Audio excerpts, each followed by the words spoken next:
क्या बोलती पब्लिक? एकदम बढ़िया। तो कैसे हैं आप सभी लोग? उम्मीद करता हूं सभी कोई स्वस्थ होंगे, मस्त होंगे, अपनी पढ़ाई लगातार जारी रखेंगे। मैं हूं किशन पांडे और ये है आपका सबसे खूबसूरत और सबसे विश्वसनीय प्लेटफॉर्म। आई होप आप सभी लोग बहुत अच्छे होंगे, लगातार क्लासेस को रिवाइज भी कर रहे होंगे।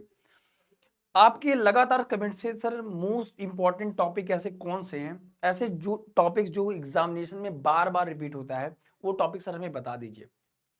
आज मैं आपके लिए लेके आया हूं पूरे फिजिक्स के बुक फर्स्ट के एक एक टॉपिक, जिससे आपको मिलेगा सिर्फ इतना पढ़ना है और इससे बाहर कुछ नहीं आएगा।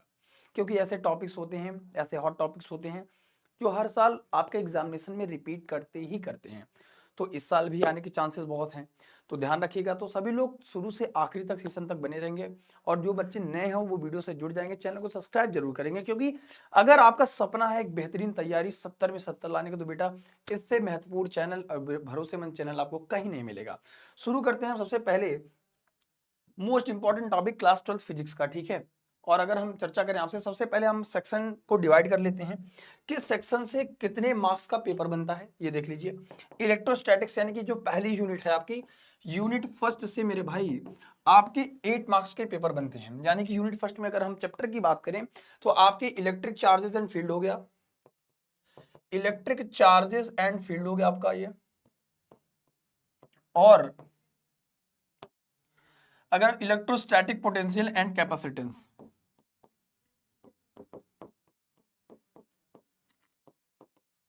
Potential electrostatic potential and capacitance से, उसके बाद करंट इलेक्ट्रिसिटी से 7 मार्क्स के पेपर आपके बनते हैं।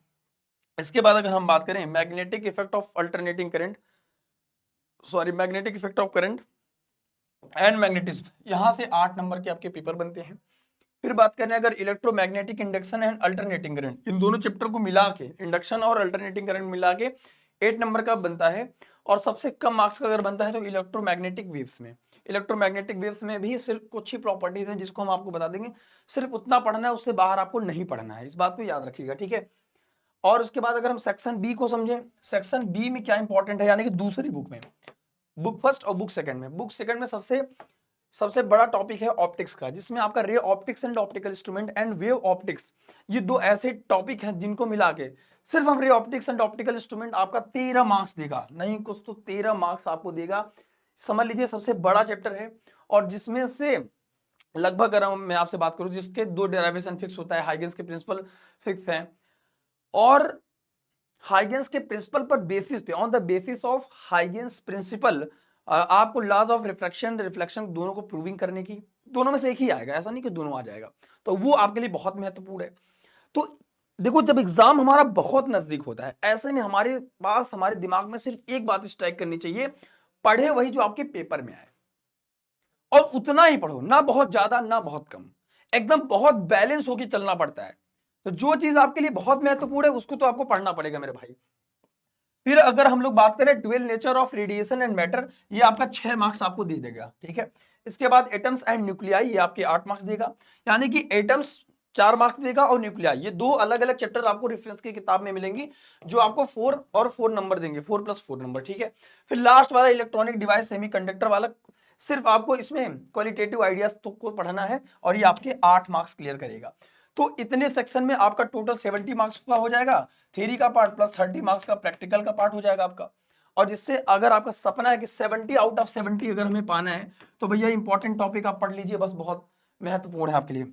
भैया जरूरी नहीं है पढ़ाई से पहले कि क्या पढ़े क्या ना पढ़े, ये बहुत जरूरी है कि आप चीजों को डिवाइड कर लें। फिर हम बात करते हैं कि कितने एग्जामिनेशन में क्लास 12 फिजिक्स में कितने मल्टीपल चॉइस क्वेश्चन यानी कि एमसीक्यू पूछा जाता है, और कितने आपको वेरी शॉर्ट आंसर पूछा जाता है, और शॉर्ट आंसर टाइप क्वेश्चन में कितने पूछे जाते हैं, और वेरी शॉर्ट में कितने पूछे जाते हैं लॉन्ग आंसर में। अगर हम बात करें तो एमसीक्यू 6 पूछे जाएंगे, जितने के सब 1 मार्क्स कंसीडर करेंगे। वेरी शॉर्ट 1 नंबर का पूछा जाएगा, जो 6 मार्क्स आपको देगा। फिर शॉर्ट आंसर टाइप क्वेश्चन 2 आता है, एक 2 मार्क का, एक 3 मार्क का, जो एक 2 नंबर का होगा, एक 3 नंबर का होगा। और ये कितने नंबर्स ऑफ क्वेश्चन होंगे, इससे ज्यादा क्वेश्चन आपको नहीं मिलेंगे, ठीक है। और ऑल क्वेश्चंस, सभी क्वेश्चन अटेम्प्ट करना आपके लिए कंपलसरी होता है, क्योंकि नेगेटिव मार्किंग नहीं है, और आपको पेपर में सारे क्वेश्चंस को अटेम्प्ट करना है, एक भी क्वेश्चन छोड़ के नहीं जाए मेरे बाबू, एक भी एग्जामिनेशन में कोई भी सवाल आप छोड़ के नहीं आएंगे, इस बात का ध्यान रखिएगा, ठीक है। फिर अगर अपन लोग बात करते हैं चैप्टर्स पे आ जाते हैं, तो चैप्टर्स में पहले चैप्टर्स पे चलते हैं। तो पहले चैप्टर्स में क्या इंपॉर्टेंट, पहले चैप्टर्स में अगर हम इस बात को चर्चा करने की कोशिश करें तो इलेक्ट्रिक चार्ज की basic properties, conservation of charge, electric field के बारे में, electric field due to dipole, और इसके लिए डायपोल वाला जरूरी पढ़ना है आपके लिए, इंपॉर्टेंट टॉपिक। फिर कूलम्ब्स लॉ के बारे में सिर्फ आपको थोड़ी बहुत उसका फार्मूला याद होना चाहिए। Electric dipole due to the axial and equatorial position की प्रूविंग, दोनों में से एक आएगी आपके लिए, ठीक है। फिर गॉस थ्योरम और application of Gauss theorem, very very important thing है ना। फिर अगर हम बात करें इलेक्ट्रोस्टैटिक पोटेंशियल एंड कैपेसिटेंस में, तो पोटेंशियल की बेसिक डेफिनेशन, बेसिक स्ट्रक्चर आपको आना चाहिए, ठीक है। उसके बाद अगर हम बात करें तो कैपेसिटेंस इसमें बहुत इंपॉर्टेंट है, जिसमें हम बात करें स्फेरिकल कंडक्टर के लिए कैपेसिटर का फार्मूला है ना, स्फेरिकल आइसोलेटेड स्फेरिकल कंडक्टर का आइसोलेटेड कैपेसिटर का formula C equal to 4 pi epsilon naught R, this is the most important topic. And parallel plate capacitor, parallel plate capacitor C equal to epsilon naught A upon में D हो जाएगा।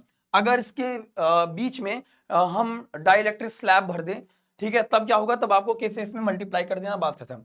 Capacitance में अगर हम और चीजों की चर्चा करने की कोशिश करें आपसे इंपॉर्टेंट टॉपिक में, तो कॉम्बिनेशन ऑफ कैपेसिटर, ठीक है, इसका स्क्रीनशॉट लेते जाइएगा चूंकि बहुत इंपॉर्टेंट है आपके लिए। फिर अगर हम इलेक्ट्रिक करंट में बात करें तो mobility, Ohm's law, specific resistance और स्पेसिफिक कंडक्टिविटी, और इसके अलावा अगर हम बात करें ड्रिफ्ट वेलोसिटी आपका हो गया, ड्रिफ्ट वेलोसिटी। और आपको अगर मैं ये कह दूं कि ड्रिफ्ट वेलोसिटी और कॉम्बिनेशन ऑफ रेजिस्टेंस आपको नहीं पढ़ना है यार। फिर इलेक्ट्रिक करंट में ही अगर आप पढ़ पाए तो किरचॉफ लॉ, पढ़ क्या पाए मतलब पढ़ना तो पड़ेगा ही, ठीक है। किरचॉफ लॉ के दोनों लॉ आपको पढ़ने हैं और समझने भी हैं, ये बहुत ही ज्यादा इंपॉर्टेंट है आपके लिए, ठीक है, समझने की कोशिश करें। तो इलेक्ट्रिक करंट में ये चीजें इंपॉर्टेंट हैं और इस बात को समझते रहिए। किरचॉफ का लॉ, ड्रिफ्ट वेलोसिटी, अगर ये सब टॉपिक आप जैसे करंट डेंसिटी हो गया, बेसिक चीज हो गई, ओम्स लॉ हो गया, ये सब चीजें जो है आपके लिए बहुत इंपॉर्टेंट है। फिर अगर हम बात कर पाए कि मूविंग चार्ज एंड मैग्नेटिज्म में क्या इंपॉर्टेंट है, सबसे पहले आप ओस्टेड का एक्सपेरिमेंट तो छोड़ दीजिए, वो तो सिर्फ ऐसे थियोरेटिकल पार्ट है। बायो-सेवर्ट का नियम dB equal to I delta L sine theta upon में आर स्क्वायर, इस पर न्यूमेरिकल, ठीक है। और एप्लीकेशन ऑफ बायो-सेवर्ट लॉ और इसके and its application.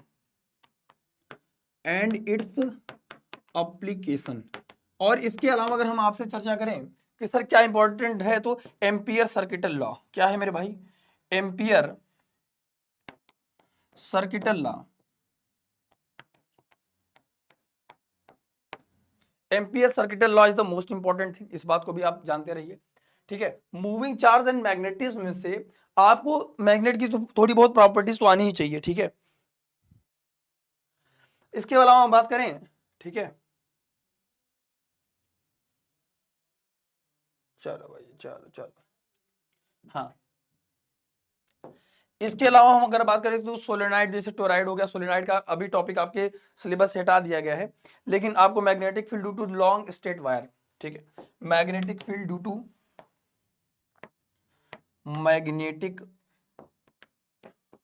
Field due to long straight wire, ये बहुत इंपॉर्टेंट है, magnetic field due to long straight wire. और जैसे सर्कुलर लूप के लिए आएगा, सर्कुलर कैरिंग कंडक्टर लूप के लिए आएगा, इसके एट द सेंटर पे, एट द डिस्टेंस पे इसका मैग्नेटिक फील्ड क्या होगा, ठीक है, सबके लिए मैग्नेटिक फील्ड अलग अलग, इसके सेंटर से आर डिस्टेंस पर उसकी वैल्यू क्या होगी विद डायग्राम। और जब भी डेराइवेशन आप सोचे तो डेराइवेशन के साथ आपके दिमाग में दो चीजें स्ट्राइक करनी चाहिए, डायग्राम और उसके साथ डेराइवेशन, बहुत इंपॉर्टेंट है, ठीक है मेरे भाई। फिर अगर हम बात करें मैग्नेटिज्म एंड मैटर से, कि सर ये बताइए मैग्नेटिज्म एंड मैटर से क्या इंपॉर्टेंट है। देखो मैग्नेट की बेसिक प्रॉपर्टीज, और अगर मैं बताऊं तो इसमें दो तीन चीजें हैं, आप पढ़ लीजिए बस। मैग्नेटिज्म एंड अगर मैटर से आपको कुछ पढ़ना है तो सबसे पहले आप, जैसे हो गया आपका फेरोमैग्नेटिक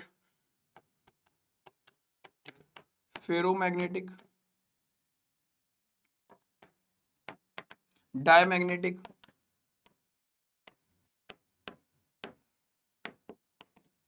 फेरोमैग्नेटिक, डायमैग्नेटिक, इनके बीच में रिलेशन आपस में, और इनके एक एग्जांपल और इनकी बेसिक प्रॉपर्टीज, क्या इनकी बेसिक प्रॉपर्टीज आपको, इनकी बेसिक प्रॉपर्टीज आपको पढ़ना है और समझना है, इनकी बेसिक प्रॉपर्टीज के बारे में आपको जानना है, समझ रहे हैं।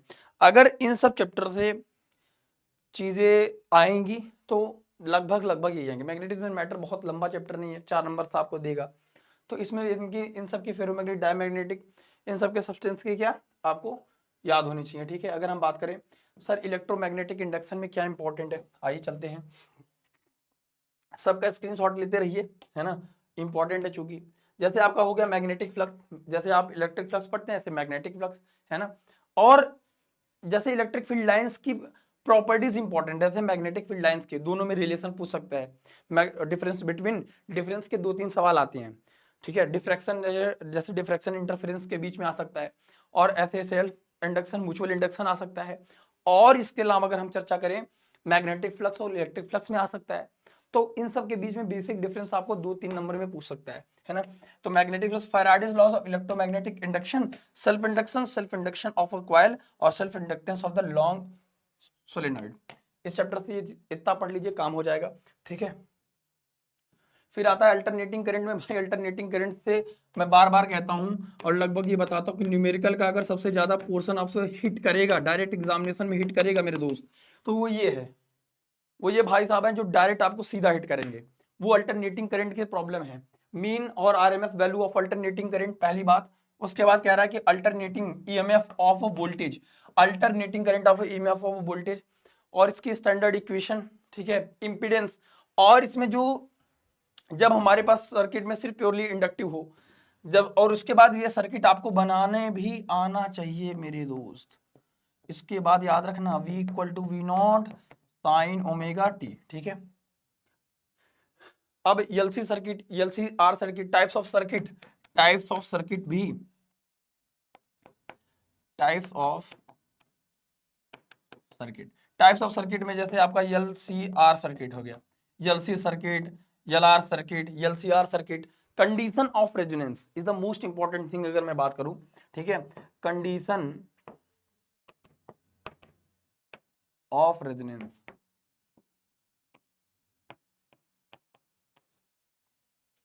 Condition of resonance is the most important thing, इस बात को आप ध्यान में रखिए।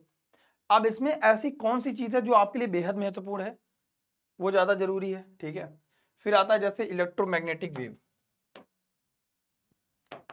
क्या आता है मेरे दोस्त, इलेक्ट्रोमैग्नेटिक वेव।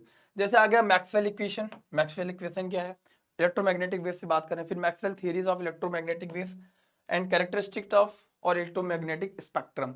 इसमें सिर्फ ये स्पेक्ट्रम वाला पार्ट है जो इंपॉर्टेंट है। मैं ये नहीं कहूंगा कि मैक्सवेल का इक्वेशन आप पढ़ना है, नहीं, बिल्कुल कोई जरूरत नहीं है। हाँ, जैसे जो स्पेक्ट्रम प्राप्त होती है, जैसे हमारी जितनी भी टाइप्स आपकी रेज हैं, माइक्रोवेव्स है, इनकी वेवलेंथ क्या होगी, इनकी पेनिट्रेशन पावर क्या होगी, इन सबको पढ़ना बहुत जरूरी है। इलेक्ट्रोमैग्नेटिक इंडक्शन का आपको वेवलेंथ, वेवलेंथ, इनकी प्रॉपर्टीज, इनकी बेसिक प्रॉपर्टीज, और प्रॉपर्टीज में भी आप इस बात को ध्यान रखेंगे, प्रॉपर्टीज में सर क्या महत्वपूर्ण, प्रॉपर्टीज में जैसे उसको डिटेक्ट कैसे करते हैं, उनका यूजेस क्या है, बस इतनी सी बात है। उनका पेनिट्रेशन पावर किससे कितना ज्यादा है, किससे कितना कम है, बस, नॉट मोर देन एनफ। मुझे लगता है कि इतना इंपॉर्टेंट है आपके लिए, है ना। मतलब अगर हम सिर्फ बुक फर्स्ट की बात करें तो बुक फर्स्ट में तो इन सब चीजों का बहुत ही ज्यादा अपने आप में महत्वपूर्ण है कि क्या चीजें महत्वपूर्ण है, क्या चीजें नहीं है, ठीक है। तो देखो हमने आपको क्या कहा कि देखिए अगर न्यूमेरिकल की पोर्शन से आप इस चीज को देखेंगे, न्यूमेरिकल के लिए सर क्या महत्वपूर्ण कौन सा चैप्टर, न्यूमेरिकल के लिए देखो 2-3 चैप्टर रट लो। एक तो भैया करंट इलेक्ट्रिसिटी, न्यूमेरिकल के लिए करंट इलेक्ट्रिसिटी हो गया, और एक आपका हो गया अल्टरनेटिंग करंट, अल्टरनेटिंग करंट। और अगर आप मॉडर्न में जाएंगे तो dual nature of light, matter and radiation, dual nature of matter and radiation, और जैसे एटम्स एंड न्यूक्लियाई से छोटे छोटे सवाल, है ना, वो न्यूमेरिकल के पार्ट से बन सकते हैं। और अगर हम बात करें करंट इलेक्ट्रिसिटी और अल्टरनेटिंग करंट, इससे जोरदार न्यूमेरिकल पूछा जाता है। और आपको मैं बता दूं डेरिवेशन का पार्ट में आप तो ray optics and optical instrument पे ज्यादा फोकस करिए, वहां से ये हो जाएगा, ठीक है। तो ये सारे टॉपिक है और ये हमने बुक फर्स्ट पहली बार में कवर किया है, ताकि आपको कम समय में बहुत ही ज़्यादा चीज़ें कंटेंट मिलने की कोशिश करें। उन्हीं टॉपिक पे ज़्यादा फोकस करिए जो टॉपिक बहुत डिमांडेबल होते हैं, जो बहुत ज़्यादा ये होता है कि ये एग्जामिनेशन में आपके आएगा ही आएगा, उस पर ज़्यादा हम लोग फोकस करेंगे। ठीक है, अपना ध्यान रखिए, इस वीडियो को पूरा प्यार सपोर्ट दीजिएगा, कमेंट सेक्शन में जरूर बताइएगा ये वीडियो कैसी लगी। ठीक है, मिलते हैं नेक्स्ट वीडियो में, अपना ध्यान रखिएगा। थैंक यू सो मच प्यारे बच्चों, love you all, take care, जय हिंद।